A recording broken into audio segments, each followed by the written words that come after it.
আসসালামু আলাইকুম রহমতুল্লাহ বারকাতুহ।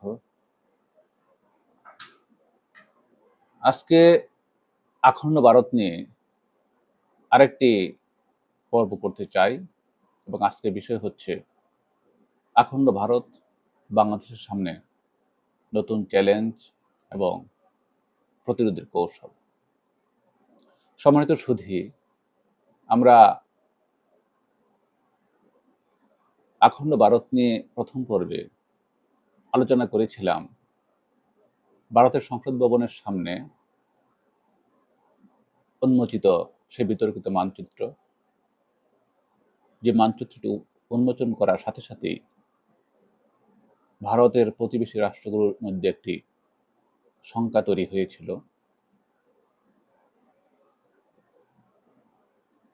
তাদের কাছে মনে হয়েছে যে এটি কেবলই একটি মানচিত্র, না এর পেছনে কোনো ভৌগোলিক বা রাজনৈতিক দূরভিসন্ধি লুকিয়ে আছে।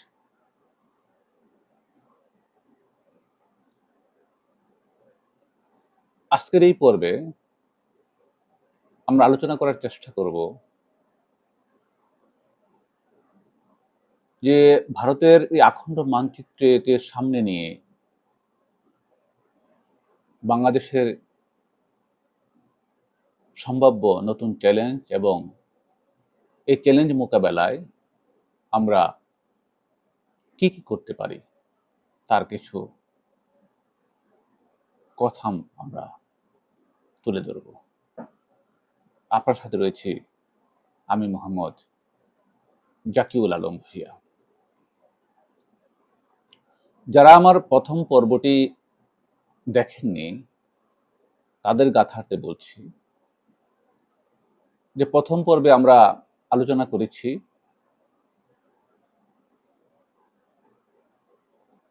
ভারতের সংসদ ভবনের সামনে সে বিতর্কিত মানচিত্র উন্মোচন নিয়ে, এবং সেখানে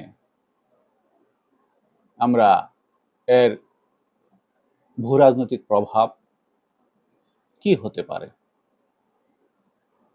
তা তুলে ধরার চেষ্টা করেছি। প্রথম পর্বটি প্রকাশের পর আপনাদের মধ্য থেকে ব্যাপক সাড়া পেয়েছি এবং অনেক প্রশ্ন পেয়েছি, অনেক মন্তব্য পেয়েছি। আপনাদের প্রশ্ন, আপনাদের মন্তব্য প্রমাণ করে যে বিষয়টি খুবই স্পর্শকাতর এবং জনগুরুত্বপূর্ণ। আপনাদের এই আগ্রহের প্রতি সম্মান দেখিয়ে আজকে আখণ্ড ভারতের দ্বিতীয় পর্ব।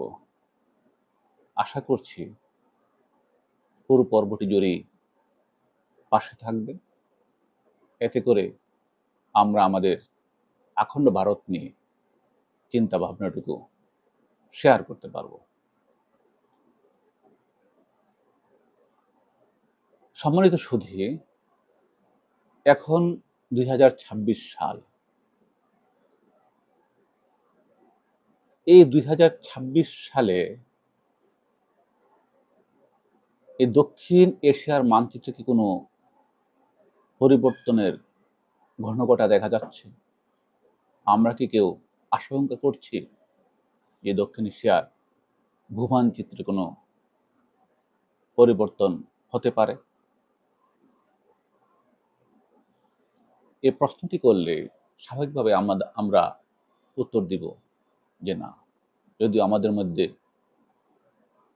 এই দেশগুলোর মধ্যে অনেক বিষয়ই মত পার্থক্য রয়েছে, মতদ্বৈততা রয়েছে, তারপরেও প্রতিটি রাষ্ট্র পরস্পরের সার্বভৌমত্বের প্রতি শ্রদ্ধা দেখিয়ে, সম্মান দেখিয়ে আমরা পাশাপাশি অবস্থান করছি।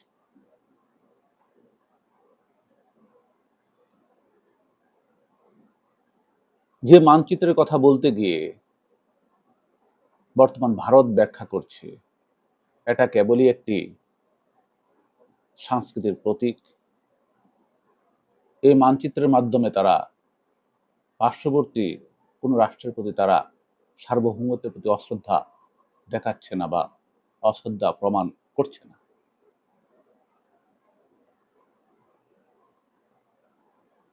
অবশ্যই ভারত একটি রাষ্ট্র হিসাবে তার যে বক্তব্য সেটা শোভন, কিন্তু 2026 সালের এই সময়ে আমরা যদি ভারতের এই মানচিত্রের পাশাপাশি অন্য বিষয়গুলোকে একসাথে জুড়ে দেখি, তখন প্রকৃত সত্যটা আমাদের সবার চোখে আঙ্গুল দিয়ে নতুন কোনো বার্তা প্রকাশ করতে চায়। আমরা যদি চোখ বুজে এই দক্ষিণ এশিয়াকে একটু লক্ষ্য করার চেষ্টা করি,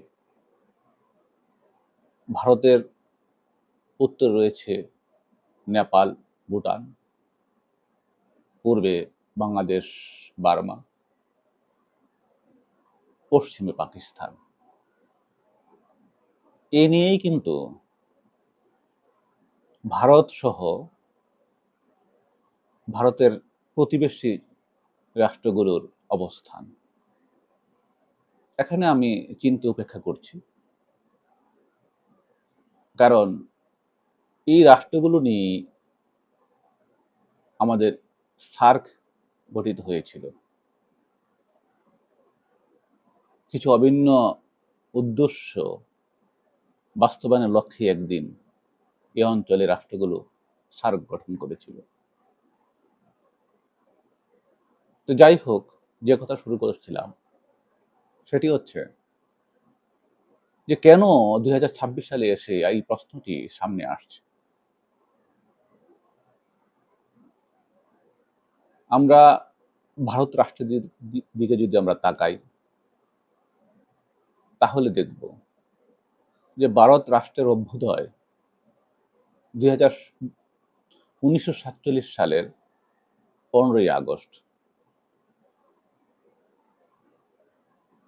ব্রিটিশদের কাছ থেকে স্বাধীনতা লাভের পর ভারত এক দীর্ঘ রাজনৈতিক গণতান্ত্রিক বলয় অতিক্রম করে বর্তমানে এই অবস্থানে দাঁড়িয়েছে।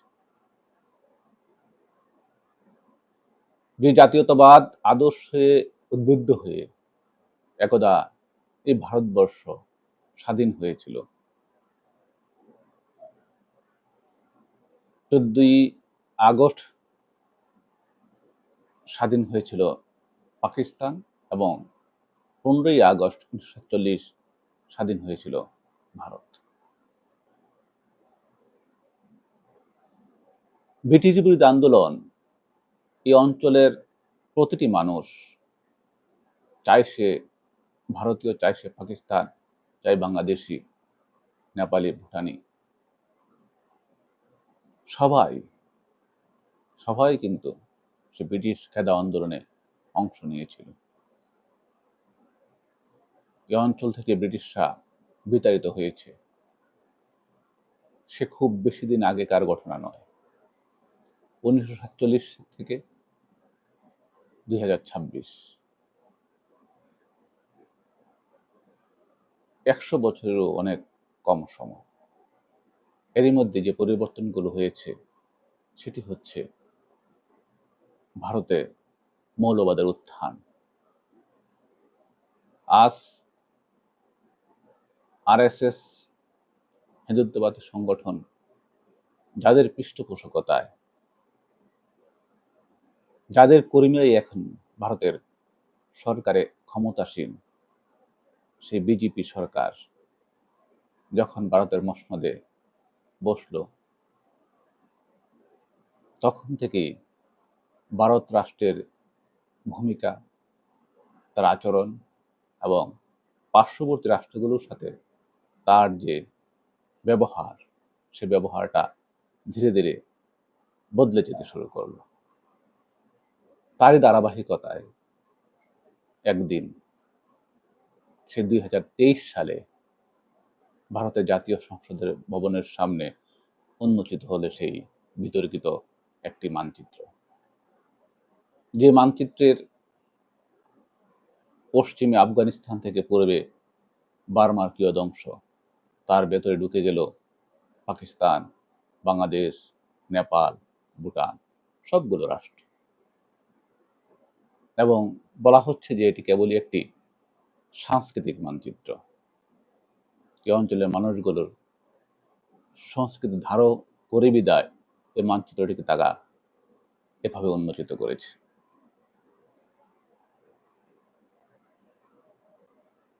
কিন্তু আমরা যদি ভারতীয় রাজনীতিবিদদের, বিশেষ করে বর্তমান ক্ষমতাসীনদের আচরণ এবং তাদের বক্তব্য দিকে একটু লক্ষ্য করি, কিংবা পরপর সাজানো কথামালার মতো একটার পর একটা জুড়ে দেই, তাহলেই কিন্তু আসল সত্যটা ধীরে ধীরে ফুটে উঠবে। Sides, India from the east and Afghan Taliban and pro-Israel Iran from left. This is the Indian route to take back Akhand Bharat. The threat of Bangladesh and Nepal shall be dealt later. We want to assure the Indian audience that India is fully helping Israel and US in putting an end to terrorist Iranian regime. এমনি দম বন্ধ হয়ে যাচ্ছে, যান বাংলাদেশে, পাকিস্তান চলে যান, এখানে নামাজ পড়ুন, কেউ বলবে না, এখানে চলবে না। এইসব সরকার পাল্টে গেছে, লোক পাল্টে যায়, জানে এগুলো বন্ধ করবো বলে, আর বন্ধ এই অঞ্চলের ভারত রাষ্ট্রটি এমনভাবে অবস্থান করছে যেখানে নেপাল, ভুটান, পাকিস্তান, বাংলাদেশ সবগুলো রাষ্ট্রেরই নদীর যে প্রবাহ, সেই প্রবাহটা ভারত ধারণ করে আছে। বাংলাদেশের গঙ্গা সহ অভিন্ন প্রায় 53 থেকে 54টি আন্তর্জাতিক নদী, যার অধিকাংশ উৎস ভারতে। ঠিক তেমনি পাকিস্তানের সিন্ধু নদ, যেটাকে পাকিস্তানের প্রাণ ভোমরা বলা হয়, তার উৎস কিন্তু ভারত। কাজী এখন ভারত যে কাজটি করতে চাচ্ছে সেটি হচ্ছে যে তারা এই নদীর পানিকে তারা অস্ত্র হিসাবে ব্যবহার করতে চাচ্ছে।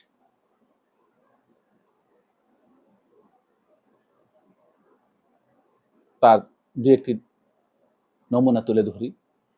প্রথমত পশ্চিমের পাকিস্তানের ইন্দুস ওয়াটার ট্রিটি, যেটি বিশ্বব্যাংকের মধ্যস্থতায় 1960 সালে ভারত এবং পাকিস্তানের মধ্যে সম্পন্ন হয়েছিল, এবং বলা হয়ে থাকে বিশ্বব্যাংকের একটি সফল মধ্যস্থতাকারী হিসেবে এই চুক্তিটি তারা সম্পন্ন করেছে।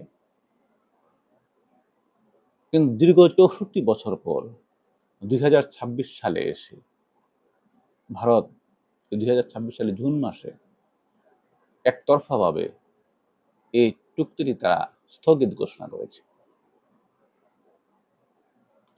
ইন্দুস ওয়াটার ট্রিটি স্থগিত ঘোষণা করা, ভারত সিন্ধু নদীর পানি একতরফাভাবে প্রত্যাহার করা বা পাকিস্তানে না দেয়া, তার মানে হচ্ছে পাকিস্তানের অর্থনীতি, পাকিস্তানের জীববৈচিত্র্যের উপর মারাত্মক প্রভাব। এই সিন্ধু নদীর অববাহিকায় যে কৃষি, সেই কৃষিকে ঘিরেই পাকিস্তানের অর্থনীতি। কাজী ভারত যদি সিন্ধু নদীর পানি আটকে দেয়, তাহলে পাকিস্তানের মারাত্মক বিপর্যয় ঘটবে, তাদের অর্থনীতি ভেঙে পড়বে। ভারতের ঘোষণার পরপরই পাকিস্তান থেকে আওয়াজ আসে যে সিন্ধু নদীর পানি প্রত্যাহার যদি ভারত করে, তাহলে সেটা হবে পাকিস্তানের বিরুদ্ধে যুদ্ধ ঘোষণার সামিল। এবার আমরা পূর্বে আসি, পূর্বে বাংলাদেশের গঙ্গা নদী। এই গঙ্গা নদীর পানি প্রবাহ নিয়ে ভারতের সাথে চুক্তি রয়েছে, এবং সেই চুক্তিটি 2026 সালে ডিসেম্বর মাসে শেষ হতে যাচ্ছে। তো বাংলাদেশের কাছে একটি সতর্কবার্তা রয়ে গেছে, সেটি হচ্ছে পাকিস্তানের প্রতি ভারত যে হুমকি দেখিয়ে সিন্ধু নদীর চুক্তির বিষয়ে যে কথা বলেছে, ঠিক এমনই কথা বাংলাদেশের সাথে উচ্চারিত হয় কিনা? গঙ্গার পানি নিয়ে ভারত পানিটাকে অস্ত্র হিসেবে ব্যবহার করতে যায় কিনা, সে প্রশ্নটি এখন সামনে। শুধু গঙ্গা নয়, আমরা তিস্তার কথাও জানি। এ নিয়ে ভারতের সাথে ব্যাপক আলাপ আলোচনা চলছে, হচ্ছে, হবে। কাজেই এই 2026 সালে এসে দক্ষিণ এশিয়ার মানচিত্রে এক নতুন কালো ছায়া ধীরে ধীরে প্রকাশ পাচ্ছে। একদিকে সে বিতর্কিত আখণ্ড ভারত মানচিত্র, অন্যদিকে পানি প্রবাহ আটকে দেওয়ার হুমকি। শুধু তাই নয়, আমরা প্রথম পর্বে বেশ কিছু বিষয়ে আলোচনা করেছি যে গত 4 দশক যদি আমরা চিন্তা করি, 1989 সাল রাম মন্দির নির্মাণ আন্দোলন, সেই আন্দোলন থেকে বিজেপি ধাপে ধাপে ক্ষমতায়, 2014 সাল থেকে অদ্যাবধি নরেন্দ্র মোদী সরকার ভারতের মসনদে আসীন। তারা ভারত সরকার গঠন করেই সেখানে অনেকগুলো বিতর্কিত আইন পাশ করেছে। তার মধ্যে citizen amendment act, NRC act, 370 সংবিধানে 370 ধারায় জম্মু কাশ্মীরের বিশেষ মর্যাদা অবলোপন, হিজাব বিরোধী আইন, গোরক্ষা আইন, এবং সম্প্রতি পশ্চিমবঙ্গের রাজ্য সরকারের যে ভূমিকা, বিশেষ করে বাংলাদেশ বিদ্বেষী মনোভাব, মুসলমানদেরকে নামাজ পড়তে বাধা দেয়া, কুরবানি করতে নিষেধাজ্ঞা দেয়া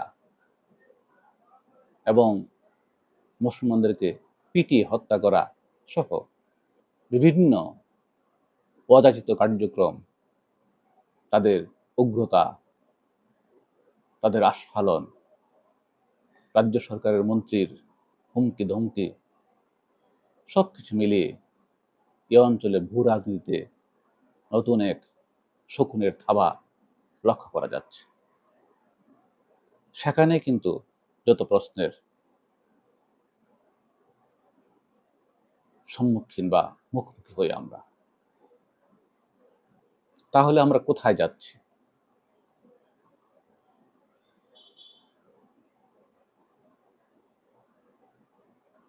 এই প্রশ্ন শুধু ভারত পাকিস্তান ঘিরেই না, পাশাপাশি যদি নেপালের কথা বলি, নেপাল একটি হিন্দু রাষ্ট্র। যদিও ভারত সরকার, ভারত বর্তমানে নিজেকে হিন্দুত্বদের প্রতিনিধি মনে করছে, হিন্দু জাগরণের তারা পাইওনিয়ার হিসেবে নিজেদেরকে উপস্থাপন করছে, কিন্তু তারপরেও নেপালের সাথে কিন্তু ভারতের সখ্যতা ভালো যাচ্ছে না। মালদ্বীপের সাথে, শ্রীলঙ্কার সাথে একই বার্তা। আজকে মালদ্বীপ, শ্রীলঙ্কা, নেপাল, পাকিস্তান, বাংলাদেশ, এই পার্শ্ববর্তী রাষ্ট্রগুলো সবার সাথেই ভারতের আচরণ যেন বড় ভাই সুলভ একটি মনোভাব নিয়ে তারা কথা বলতে চায়, কোনো আদর্শকে চাপিয়ে দিতে চায়, তাদের কোনো স্বপ্নকে বাস্তবায়ন করতে, তাদের কোনো এজেন্ডাকে বাস্তবায়ন করতে এই পার্শ্ববর্তী রাষ্ট্রগুলোর উপর তাদের চোখ পড়ে। সেখানেই কিন্তু যত বিপত্তি, সেখানেই কিন্তু প্রশ্ন।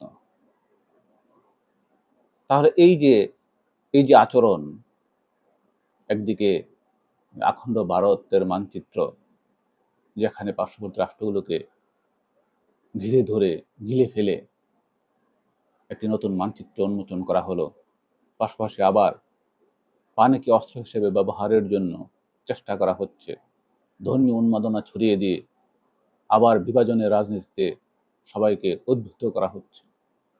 পাশাপাশি পাশাপাশি এখানেই শেষ নয়, পাশাপাশি সামরিকীকরণ, ভারত যেভাবে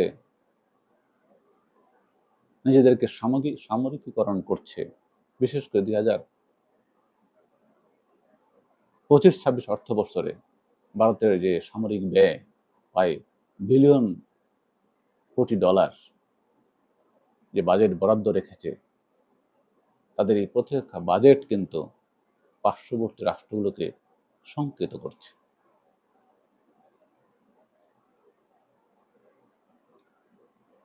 তাহলে এই ক্ষেত্রে আমরা যারা ছোট আছি, ক্ষুদ্র আছি, বিশেষ করে বাংলাদেশ নিয়ে আমরা যদি কথা বলি, বাংলাদেশের প্রায় 3 পাশে ভারত ঘিরে আছে। বাংলাদেশ ভারতের সীমানা প্রায় 4000 কিলোমিটারেরও বেশি। আমাদের প্রতি ভারতের আচরণ কেমন হচ্ছে, কি হচ্ছে, আমরা লক্ষ্য করছি। কিছুদিন আগেই পশ্চিমবঙ্গে যখন বিজেপি সরকার গঠন করা হলো, তখনই কিন্তু নতুন করে পুশব্যাক ইস্যু সামনে চলে আসলো। ভারত তাদের কিছু নাগরিককে রাষ্ট্রবিহীন নাগরিক ঘোষণা করে বাংলাদেশে পুশ করার চেষ্টা করছে।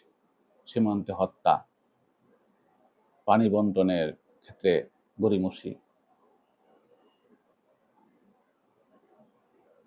নদীতে ভাত সৃষ্টি, সব মিলিয়ে আমাদের প্রতি তাদের যে আচরণ এবং সে আচরণের যে ধীরে ধীরে কমতির দিকে যাচ্ছে, সেটাই হচ্ছে উদ্বেগ। সেখানেই বাড়ছে আমাদের চ্যালেঞ্জ। নতুন এই বাস্তবতায় আমাদেরকে কি করা উচিত, সে বিষয়ে যদি আমরা একটু খোলামেলা আলোচনা করার চেষ্টা করি। প্রথমতই আমাদেরকে অর্থনৈতিকভাবে সমৃদ্ধ হতে হবে, কারণ বাংলাদেশ রাষ্ট্রটির বাণিজ্যের একটি বড় অংশ ভারতের সাথে সম্পন্ন হয়ে থাকে। যদিও ভারতের সাথে আমাদের বাণিজ্যের ঘাটতি বিরাট। কাজেই আমরা যদি নিজেদেরকে স্বাবলম্বী করতে না পারি, বিশেষ করে অর্থনৈতিক ক্ষেত্রে, ইতিমধ্যেই বাংলাদেশ ভারতের একচেটিয়া একটি বাজারে পরিণত হয়েছে।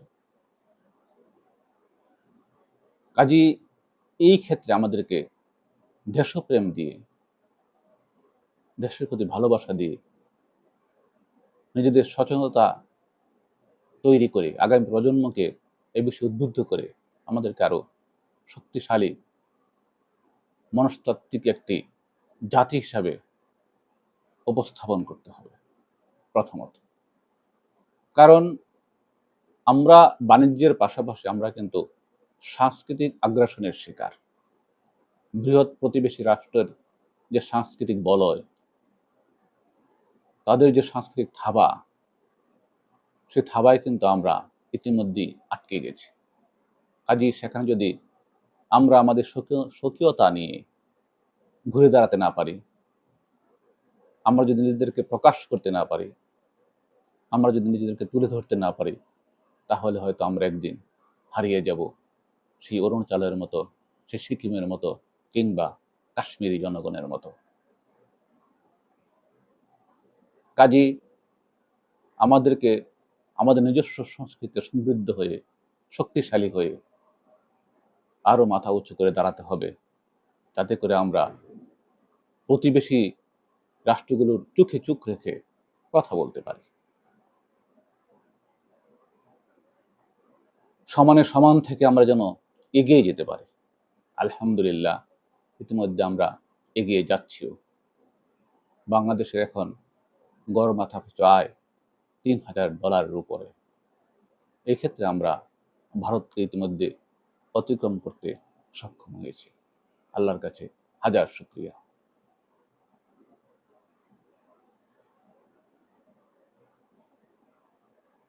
আমাদের আরেকটি যে পদক্ষেপ নিতে হবে সেটি হচ্ছে আমাদের সামরিক শক্তিকে তুলে ধরতে হবে, সামরিক সক্ষমতার প্রকাশ ঘটাতে হবে। আমরা কোন একটি বিশেষ রাষ্ট্রের প্রতি নির্ভরশীল না থেকে আমাদেরকে সামরিক শিল্পে উন্নত হতে হবে।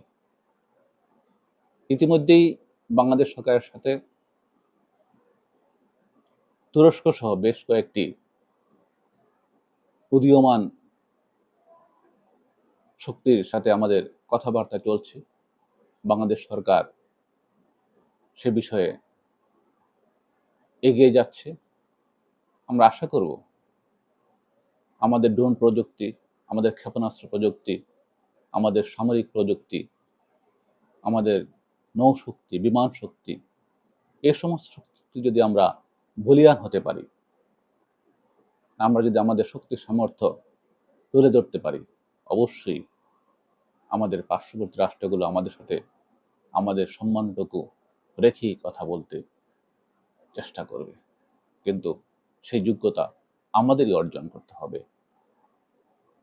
কাজেই আমাদের দেশপ্রেম দিয়ে, দেশের প্রতি শ্রদ্ধা রেখে, সার্বভৌমত্বের প্রতি শ্রদ্ধা দেখিয়ে আমাদেরকে আমাদের সামরিক শিল্পে, সামরিক ক্ষেত্রে, বিশেষ করে বিমান শক্তি, নৌশক্তি এবং অন্যান্য যত অবকাঠামোগত শক্তি আছে সেই শক্তিগুলোকে আমাদের একত্রিত করতে হবে। না হয়তো এই যে মানচিত্র, সেই মানচিত্র যেখানে আমাদেরকে গুলিয়ে ফেলছে, একদিন তারা এভাবেই হয়তোবা আমাদের সব ছোট ছোট রাষ্ট্রগুলোকে গুলিয়ে ফেলার চেষ্টা করবে।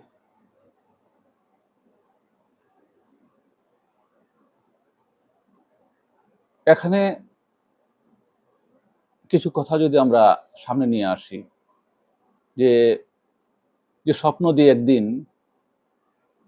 এই অঞ্চলে সার্ক গঠিত হয়েছিল, যার স্বপ্ন দেখেছিল এই বাংলাদেশেরই একজন প্রয়াত রাষ্ট্রপ্রধান, যার স্বপ্নকে কেন্দ্র করে এই সার্ক প্রতিষ্ঠা পেয়েছিল, সেই সার্ক কিন্তু অনেকটা এখন নিষ্ক্রিয়। এই নিষ্ক্রিয়তার পেছনেও কিন্তু ভূ রাজনীতি আছে। সার্কের যে 7টি দেশ, বর্তমানে আফগানিস্তান সহ 8টি দেশ, সার্ক গঠনের পরে কিন্তু আরো কিছু এখানে মেরুকরণ হয়েছে।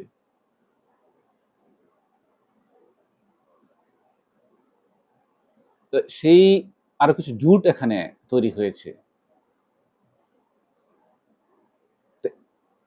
এই যে জোট, এই যে নতুন মেরুকরণ, এই সবগুলোর কোনোটি নিষ্ক্রিয় হয়ে যাওয়া, আবার কোনোটাকে সামনে নিয়ে আসা, সব মিলিয়ে আমাদের জনগণের প্রত্যেকটি ক্ষুদ্র থেকে বৃহৎ অংশকে এ বিষয়ে সজাগ থাকতে হবে। চাই বাণিজ্যিক যোগাযোগ, চাই সামগ্রিকরণ, চাই আমাদের সাংস্কৃতিক সম্পর্ক। আমরা আমাদের স্বকীয়তা, আমরা আমাদের দেশপ্রেম, আমরা আমাদের নিজস্ব বাঙালিয়ানা দিয়ে সবকিছুর মোকাবেলা করতে হবে। এদেশ আমাদের, আমাদের দেশ আমাদের শুধু সীমানা পাহারা দিলেই চলবে না। আমরা অত্যন্ত প্রহরীর মতো আমাদের এই সীমানার মধ্যে প্রত্যেকটি বিষয়কে, প্রত্যেকটি সম্পদকে আমাদের করে গড়ে তুলতে হবে। চাই সে শিক্ষা, চাই সংস্কৃতি, চাই ব্যবসা, চাই অর্থনীতি, কোনো ক্ষেত্রেই আমাদের পরনির্ভরশীল থাকলে চলবে না। এক্ষেত্রে আমরা আমাদের দক্ষতা, আমরা আমাদের ন্যায্যতা এবং আমরা আমাদের সক্ষমতা বিশ্বের দরবারে তুলে ধরতে হবে। কাজেই যে আখণ্ড মানচিত্র ভারত উন্মোচন করছে এবং যে স্বপ্ন ভারতের আরএসএস এবং হিন্দু সংগঠনগুলো দেখছে, তারা স্বপ্ন দেখতেই পারে। তারা হিন্দু জাগরণের নাম তুলে হিন্দু ভোটকে একত্রিত করে মুসলিম বিদ্বেষী বয়ান সারা ভারতবর্ষে ছড়িয়ে দিয়ে তারা হয়তোবা কিছুদিনের জন্য নিজেদেরকে চাঙ্গা রাখতে পারে, কিন্তু তাদের সে আদর্শ, তাদের সে লক্ষ্য সফল হবে বলে মনে হয় না। কারণ এই ভারতবর্ষ প্রথম মুসলমান শাসন শুরু হয় 711 খ্রিস্টাব্দে মোহাম্মদ বিন কাসেমের হাত ধরে সিন্ধু জয়ের মাধ্যমে। তারপর মোহাম্মদ ঘুরির তারাইনের যুদ্ধ, সেখানে রাজা দাহিরকে পরাজিত করে তিনি ভারতে তার সাম্রাজ্য সম্প্রসারণ করেন। পরবর্তী পর্যায়ে তারই দাস সেনাপতি কুতুবউদ্দিন আইবেক দিল্লি সালতানাত প্রতিষ্ঠা করেন। মূলত দিল্লি সালতানাতের মাধ্যমে ধীরে ধীরে সমস্ত ভারতবর্ষ মুসলমানদের শাসনে আসে। দিল্লি সালতানাতের পর সেখানে পরবর্তীতে আসে মোগল সাম্রাজ্য। এই যে দীর্ঘ ইতিহাস, যে মুসলমানরা এখানে ভারতে তাদের শাসন শুরু করেছে এবং সেখানে প্রায় 1000 বছর ধরে, দিল্লি সালতানাত থেকে যদি কুতুবউদ্দিন আইবেক থেকেও যদি আমরা চিন্তা করি, সেটাও প্রায় 600 বছর। তো এই দীর্ঘ সময় মুসলমানরা এখানে শাসন করেছে, কিন্তু তাদের শাসনে তাদের ন্যায্যতা, তাদের যে আদর্শ, তাদের যে ইসলামী মূল্যবোধ, সেই মূল্যবোধের চর্চার মাধ্যমে তারা যে শাসন করেছে, সেখানে কোনো উগ্রতা ছিল না, সেখানে কোনো হিংসতার বীজ বাষ্প ছিল না। অথচ আমরা যদি আরএসএস এর এবং হিন্দু সংগঠনগুলোর সরকার, যে বিজেপি সরকার বর্তমান আছে, এবং তারা 2014 সাল থেকে ধারাবাহিকভাবে 2026 সাল, মাত্র 12 বছর, এবং টোটাল যদি আমরা ভারতবর্ষের স্বাধীনতা যদি চিন্তা করি, আমরা 1947 থেকে 2026 100 বছরেরও কম সময় তারা শাসন করতে গিয়ে তারা পুরো ভারতে হিন্দু মুসলিম দাঙ্গা, হিন্দু মুসলিম বিদ্বেষ, বিভিন্ন ধরনের অন্যায় অবিচার শুরু করে দিচ্ছে। কাজেই শাসন করা এত সহজ না। আমরা হয়তোবা কল্পনা করতে পারি আখণ্ড ভারতের, আখণ্ড ভারত শাসন করার অধিকার একমাত্র মুসলিম শাসকদেরই ছিল, যাদের মধ্যে সাম্যতা ছিল, ন্যায্যতা ছিল, সমতা ছিল, মানবতা ছিল। এই মানবতাহীন, সাম্যতাহীন, ন্যায্যতাহীন শাসন কখনো টিকে থাকতে পারে না। আমরা চাই এই অঞ্চলে যে রাষ্ট্রগুলো, সেই রাষ্ট্রগুলো তাদের নিজস্ব সক্রিয়তা দিয়ে বেড়ে উঠবে। প্রতিটি রাষ্ট্রের প্রতিটি নাগরিক সমান সুবিধা, নাগরিক সুবিধা নিয়ে তারা আগামী পৃথিবীকে নতুন উদ্যমে, নতুন উন্মাদনায়, নতুন আদর্শে উদ্বুদ্ধ করবে। আমরা প্রতিবেশী রাষ্ট্রের প্রতি শ্রদ্ধা রেখে, প্রতিবেশী রাষ্ট্রের প্রতি সম্মান দেখিয়ে আমরা আমাদের পারস্পরিক সম্পর্ক, পারস্পরিক অগ্রযাত্রা, পারস্পরিক ভালোবাসা দুয়ার আমরা উন্মোচন করে দেব। এতে আমাদের কোনো ঘাটতি থাকবে না। আমরা চাই আমাদের প্রতিবেশী প্রত্যেকটি রাষ্ট্র, চাই সে ইন্ডিয়া, চাই সে বার্মা, চাই নেপাল, ভুটান বা সার্ক সংশ্লিষ্ট শ্রীলঙ্কা, পাকিস্তান, অন্য যারা আছে, আফগানিস্তান, আমরা সবাইকে শ্রদ্ধা করব, সবার সার্বভৌমত্বকে আমরা সম্মান দেখাবো। এখানে কে কোন ধর্মের, সেটাতে আমরা বিভাজন তৈরি করার চেষ্টা করব না। আমরা মানুষ হিসাবে দেখব, আমরা অন্যায়কে অন্যায় বলবো, ন্যায়কে ন্যায় বলবো। আমরা মানবতাবাদী হব। আমরা সাম্যতার কথা বলবো, আমরা ভালোবাসার কথা বলবো। কাজেই আমরা এই ভিডিওর মাধ্যমে আমরা কোনো উগ্রবাদ ছড়িয়ে দেওয়ার চেষ্টা করছি না। আমরা উগ্রবাদের বিপক্ষে। আমরা চাই প্রত্যেকের কাছ থেকে উগ্রবাদ ধ্বংস হোক, উগ্রবাদ নিপাত যাক, প্রতিটি রাষ্ট্রের প্রতিটি নাগরিক এর বিপক্ষে দাঁড়াক, বজ্রকণ্ঠে আওয়াজ তুলুক। আমরা সবাই মানুষ, আমরা কেউ কারো প্রতি হিংস্র আচরণ করব না, আমরা কেউ কারো ভূখণ্ড দখল করতে যাব না, আমরা কারো উপর আমাদের সংস্কৃতি চাপিয়ে দেওয়ার চেষ্টা করব না। এটা হতো আমাদের বার্তা। কিন্তু আমি একজন বাংলাদেশের নাগরিক হিসাবে, আমি একজন খাঁটি মুসলিম হিসাবে আমাকে যেটি করতে হবে সেটি হচ্ছে এই চ্যালেঞ্জগুলোকে সামনে নিয়ে আমাদেরকে অ্যানালাইসিস করতে হবে এবং আমরা আমাদেরকে শক্তভাবে তৈরি করতে হবে, আমাদেরকে সচেতন থাকতে হবে। আমরা কোনো সাংস্কৃতিক আগ্রাসনের শিকার হব না, কোনো সাংস্কৃতিক আগ্রাসনকে আমরা সহ্য করব না, আমরা কারো কোনো রক্ত চক্ষুকে আমরা ভয় পাব না। আমরা আমাদের স্বাধীনতা সার্বভৌমত্ব রক্ষা করার জন্য সর্বোচ্চ ত্যাগ, সর্বোচ্চ শক্তি নিয়োগ করতে আমরা সচেষ্ট থাকব। আমরা আমাদের প্রতি ইঞ্চি ভূমির জন্য আমাদের জীবনের সকল অর্জনকে আমরা বিসর্জন দিতে দ্বিধাবোধ করব না। আমরা সেই জাতি যারা 1971 সালে রক্ত দিয়ে স্বাধীনতা অর্জন করেছি। আমাদের স্বাধীনতা কোনো কুড়িয়ে পাওয়া নয়, কারো দান দক্ষিণাতা নয়। কাজেই আমাদেরকে ভয় দেখিয়ে, আমাদেরকে চোখ রাঙিয়ে টিকে থাকা খুবই খুবই কঠিন। বন্ধুরা, আজকের এই ভিডিওর মাধ্যমে আমরা যে বার্তাগুলো নিয়ে আমরা কথা বলেছি, বিশেষ করে অখণ্ড ভারতকে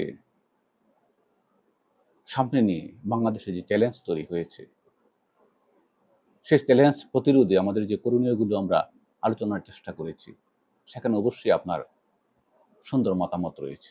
আমি আশা করব আপনি এই ভিডিওর কমেন্টসে আপনার মতামতটুকু তুলে ধরে আমাদের পাশে থাকবেন, আমাদেরকে সহযোগিতা করবেন। এই দেশ আপনার আমার সবার।